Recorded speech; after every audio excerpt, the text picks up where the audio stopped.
Hey, good morning, everybody. Welcome back. It's Tiff with Voices for Independence Fitness and Activities.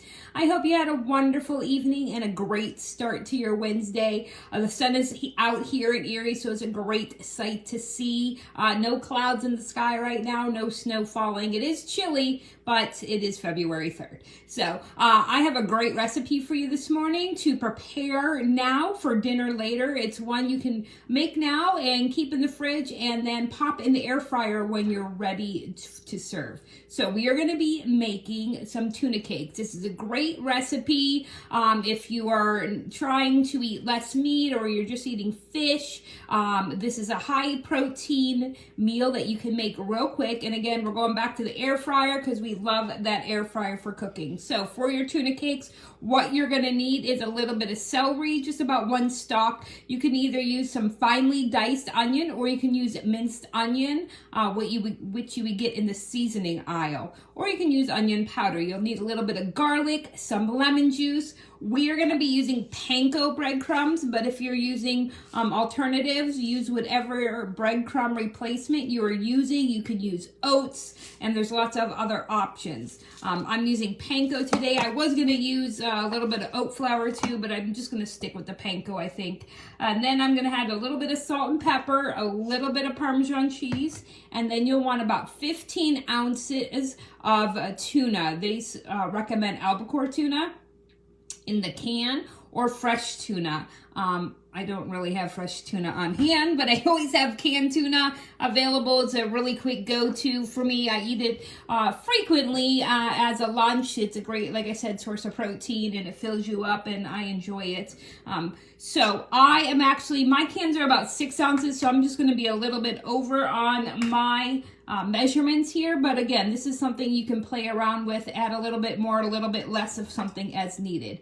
And then you're also going to need 2 to 3 eggs. The eggs are going to depend on the dryness of your tuna. If you strained your tuna pretty well out of your can and got a lot of the water or oil, whatever type you get out of it, you should be okay with 2 eggs. You can judge that based on the consistency of your tuna patties when you go to make them. So what we're going to do, I'm going to take my 2 eggs first and whisk those up a little bit because I'm just using the one bowl today. So I'm going to whip those up. I have nowhere to put this right now. I usually have a bowl to put all my garbage, like my cuttings off my vegetables or my eggshells. I didn't get one out today. All right, so I'm just gonna whisk up this egg so it's easier to mix in all the other ingredients as we go along. And then I'm going to finish dicing up my 1 stalk of celery. So you want these fine, small dice. You don't want big chunks because we are making these into patties. And you don't want your add-ins to overtake the flavor or the texture of what you're preparing. So I'm just going to dice this up really fine. And then I'm going to finish dicing up a little bit of onion. They wanted 3 tablespoons of minced onion. I love onion, so I am going to be using some fresh onion in mine. And I have about 3 tablespoons chopped up, so I'm going to be adding those into my egg. So we're just going to put them right in the bowl. And then we're going to add about a tablespoon of lemon juice. They also want you to zest a medium lemon. I'm just going to add a little bit extra lemon juice in mine because I don't have any fresh lemons here today. So I'm going to add about a tablespoon plus maybe a half to get that extra lemon in there because I don't have one to zest. All right, so our lemon juice is added. We're also going to be adding just about a half a teaspoon of your other seasonings. So I'm just going to shake in some garlic powder. I'm going to add a little bit of onion powder myself, and then a little salt and pepper. So we'll get our seasonings added in, and then we will mix in our salt and pepper. Again, sometimes the tuna has a really good flavor already, so you don't need a lot of extra seasonings to bring a flavor out. It has great taste already. And sometimes your breadcrumbs, if you have, these ones are seasoned panko breadcrumbs, or panko crumbs. So they already have some other seasonings in them, and they're probably salted too. So I like to watch my salt intake. So I am going to just leave it with about that much. Now we're going to add about 3 tablespoons of Parmesan cheese. So I'm going to wipe off my measuring spoon here for my lemon juice. And we're going to add our 3 tablespoons of Parmesan cheese in. It's easier to use the grated than the fresh just because this will incorporate into the mixture a little bit better and help hold things together. It's going to act similarly to your breadcrumbs or panko crumbs would react. And now, I just want to make sure I get you the right amount of, we're going to add our 15 ounces of tuna to this. You don't really want to break it up more than it already is. You want it to be a little bit chunky so it holds together and not too wet. So make sure you strain your tuna as well to get as much water or liquid out as you can before adding it.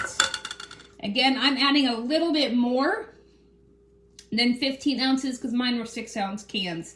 So I'm going to have a little bit extra in mine. All right, so I'm going to get that mixed in. I'm going to break it up a little bit with my whisk to get that in, and then we're going to add our breadcrumbs, and then after that, all we're going to do is form these into patties.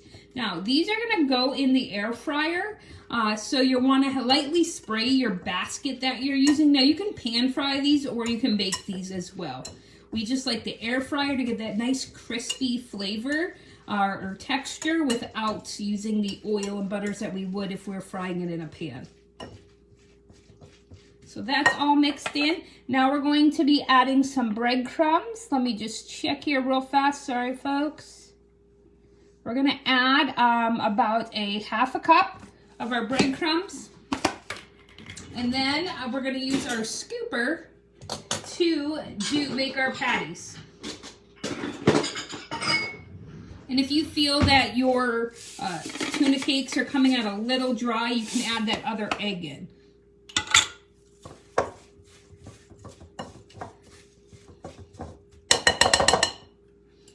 At this point, you probably will want to use a spoon to mix it together.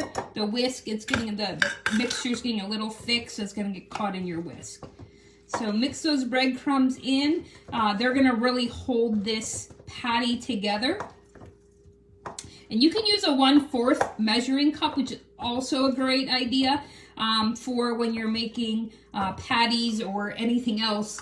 Like when I make my black bean burgers, or even when I'm making burgers, lots of times I'll use my 1/4 cup. It's just a nice measurement for the amount you want. Because I'd rather make them a little bit smaller than having too much and feeling like I have to eat the whole thing. So we're going to measure about a 1/4 cup, and you're going to just press it in your hand and form it into a patty. If you feel it's crumbling a little too much, add that extra egg. If you feel it's too wet, add a little extra breadcrumb. And then we're just going to form them into patties, and we can place them in our air fryer, and we are going to put them in your air fryer. And let me give you the times for that, just because our air fryer is a little bit different. So they're going to go in around 360 degrees for 10 minutes. Check on them.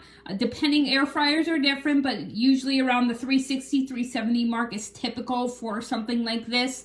And 10 minutes is, again, a standard time. So you should have good results with these times and temps, and give it a try. It's a great, quick, easy lunch or dinner idea. So I'll share the recipe in the comments below. Give it a try. Let me know how it turns out. You can serve them just by themselves on a bun or with your favorite sauce. So you guys have a great day, and I'll see you back here tomorrow morning. Thanks.